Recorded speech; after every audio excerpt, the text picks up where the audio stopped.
बिस्मिल्लाहिर्रहमानिर्रहीम। केमिस्ट्री के lecture number 3 के साथ क्लास 10th के लिए सर माजिद खलील आपके सामने मौजूद हैं। आज का टॉपिक है law of mass action, equilibrium constant and it's units. Chapter number है 9 और बुक पेज आपने ओपन करने हैं बारी बारी 6, 7, 8 एंड 9। अब हम चलते हैं बुक की तरफ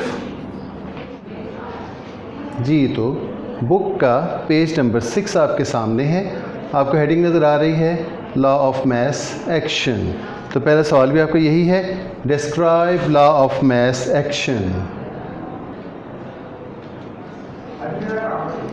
तो पहला सवाल आपका कि लॉ ऑफ मास एक्शन क्या है। देखिए, गोल्डबर्ग एंड वेग in 1869 put forward this law. According to this law, तो वेग और गुलबर्ग थे जिन्होंने, गोल्डबर्ग और वेग जिन्होंने 1869 में ये कानून पेश किया।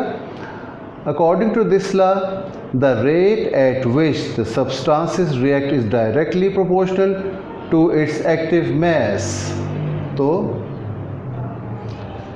वो शरह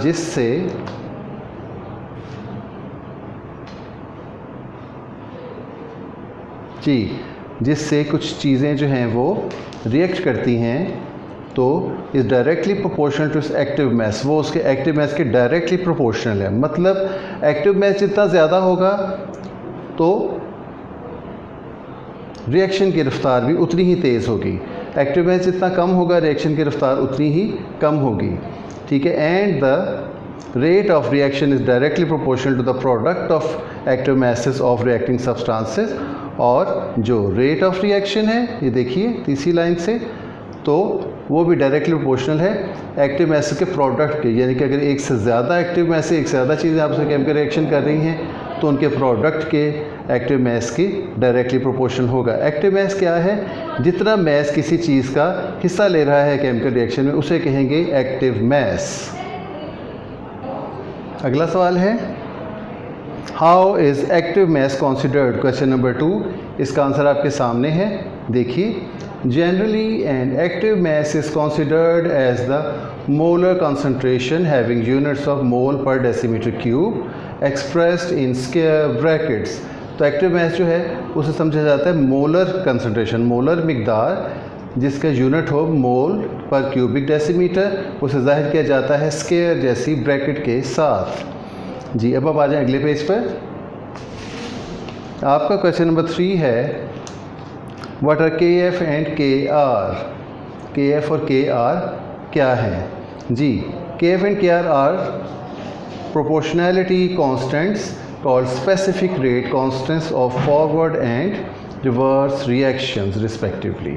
तो के एफ और के आर जो है प्रोपोर्शनैलिटी कांस्टेंट कहा जाता है, यानी स्पेसिफिक रेट कांस्टेंट्स भी कहा जाता है, तो जो फॉरवर्ड रिवर्स रिएक्शन के लिए बिल तरतीब जी। आज के लेक्चर का आखिरी सवाल और वो है, define equilibrium constant and right it's equation. Equilibrium constant की तारीफ़ करें और उसकी इक्वेशन भी लिखें जी। तो इसका जवाब है जनाब पेज नंबर 9 पर, ये आपके सामने आ गया इक्विलिब्रियम कांस्टेंट जी। पढ़ना शुरू करें।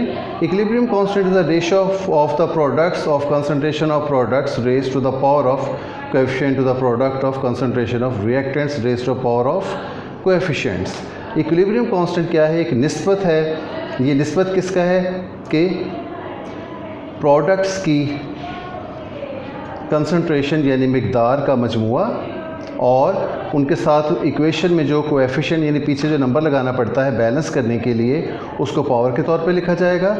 इस रकम की रेशो होगी प्रोडक्ट कंसंट्रेशन ऑफ रिएक्टेंट्स यानी मुतामलात का के मजमुए के साथ, जिनके साथ बैलेंस इक्वेशन में पीछे लिखी गई कोएफिशिएंट को लिखा जाएगा ऊपर पावर के तौर पर।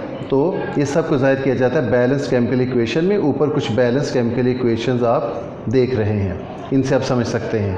फार्मूला इसका बनाना हो तो क्या बनाएंगे? Product concentration of products raised to the power of coefficient divided by product concentration of reactants raised to the power of coefficients. तो इसके साथ ही आज का लेक्चर कंप्लीट हुआ। अगले लेक्चर से फिर मिलेंगे, तब तक के लिए अल्लाह हाफ़िज़।